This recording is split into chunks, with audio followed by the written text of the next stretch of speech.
How's it going, guys? Been quite a long time since I've done a video. Um, let's go and get started. I'm sure you guys have all heard about this phone. Super popular right now. Um, it's kind of popular for the wrong reasons. Unfortunately, I think this phone is getting a lot of bad press, which is really a shame because it does not deserve it, at least the unit that I've been using for the last few days. Um, I kind of feel like this is just something that people are using as a way to get attention, which is really sad. So, like I said, this has been an amazing phone to use. It is easily one of the best devices I've ever used, and I am so happy to have it. So, I'm not going to waste anybody's time doing an unboxing. You guys have all seen it. It comes with the charger, 15 watt, not 25. It comes with a pair of Galaxy Buds, which I'm very happy to say they do match the color of the phone. I already had the white ones I got free with my S10. I didn't want white Galaxy Buds again. I ordered the black phone. Thankfully, it came with the black Galaxy Buds. I could not be happier about that. Um, Now, a lot of people are going to comment on that crease. I know you can see it on the camera right now, but I tell you, when you're sitting there using this phone in person, that crease fades away. Yeah, if I'm sitting here swipe typing, I might notice it. You really don't. I equate it to the notch. You know, it's there. If you look for it, you'll see it. But when you're sitting there using the phone, it is really surprising at how much you do not notice that notch, especially when you're on, just a normal day-to-day activity. You really don't see it. As far as the cameras go on this phone, you have the one on the front, two in here just like on the S10 Plus, and then your triple camera around the back. I myself am not a huge fan of Samsung's cameras. I much prefer the likes of like the iPhone 11 Pro, which is what I'm shooting this video on right now. Or the Pixel 3 is a phenomenal camera. I'm super excited for the Pixel 4. I'll definitely have that phone here for you guys. I'm going to be doing a lot more videos. I unfortunately I've owned almost every phone. This is my 105th phone, and for whatever reason, always been reluctant to do videos, but I think I want to change that now. As far as the continuity goes, as far as switching between the smaller screen and the larger screen, I'm very surprised at the amount of apps that work flawlessly with it. There are a few that don't support it. You'll be on the big screen, you'll close it, and then the screen just stays off.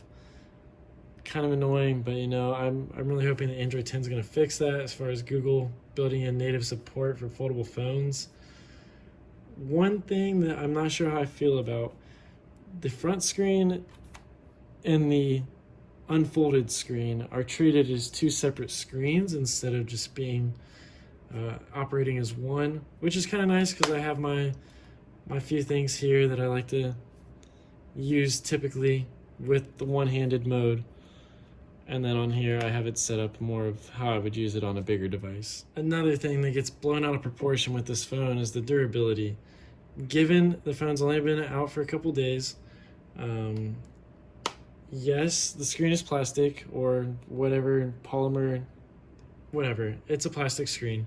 It will scratch. It can scratch.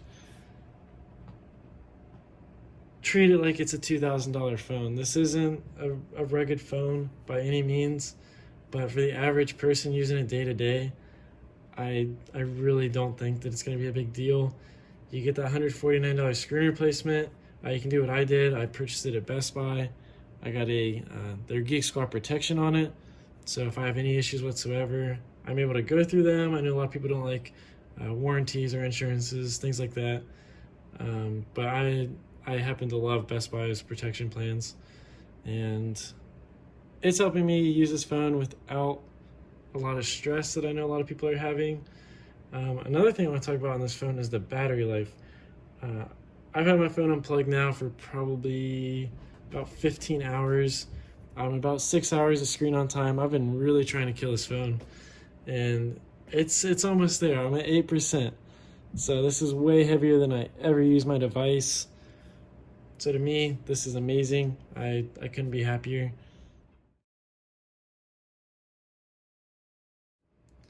So one concern myself and a lot of other people have mentioned is this 4.6-inch screen on the front. A lot of people not really happy about the decision as far as how small the screen is. But to be honest with you, I love it. Now I've gotten used to it. When I first got to hold the phone a couple of weeks ago, wasn't sure how I felt about it. It was really small. I tried to type on it. It was frustrating. But I threw Gboard on there, did some swipe typing. Now I love it. I actually find myself using the small screen a lot. For the longest time, I've wanted a phone with a small screen. I love the iPhone SE. That's one of my favorite phones. But there's a lot of times where I really feel like I just want that bigger screen. I never had a good in between. You know, there's phones like the Pixel 3, the iPhone XS, I consider a smaller device. They're pretty good for one-handed use, but then you know you got to play a game or something like that, and it's not the same as being able to flip open your device and a 7.3-inch screen. That's just crazy to me. Really, the last thing that I'm going to leave you guys with until I do my full review, this thing needs a kickstand. You go on Amazon, there is one case. It's a Spigen case. The best solution I've come up with is a little kickstand that folds into the size of a credit card so you can prop the phone up. Just seems like one thing that I would love to have, because it's a shame that you have this big screen and you gotta sit there and hold it. Like, I'm sitting there on my lunch break and I'll just watch some videos, so I gotta find a way to prop it up, and that's just not the most ideal thing. So yeah, that's kind of my quick thoughts and opinions on the phone. Like I said, I'd like to do a more full review. But if you're somebody that appreciates tech as much as I do, I've been following this phone for, I think, 6-7 years now, or at least the foldable technology that Samsung's been working on.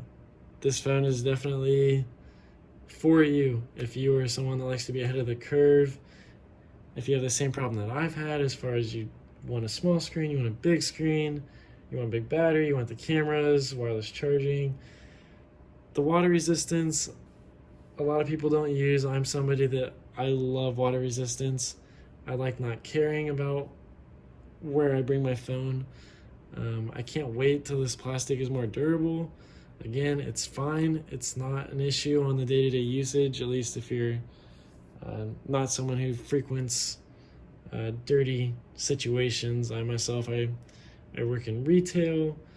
I go outside when I do go outside. I have my cellular Galaxy Watch now, so I can leave my Fold in the car. Just kind of skip that fear. But yeah, this has been my thoughts and first impressions on the Fold. Hopefully you guys can stick around, check out some of the new videos I might have coming out, and thank you.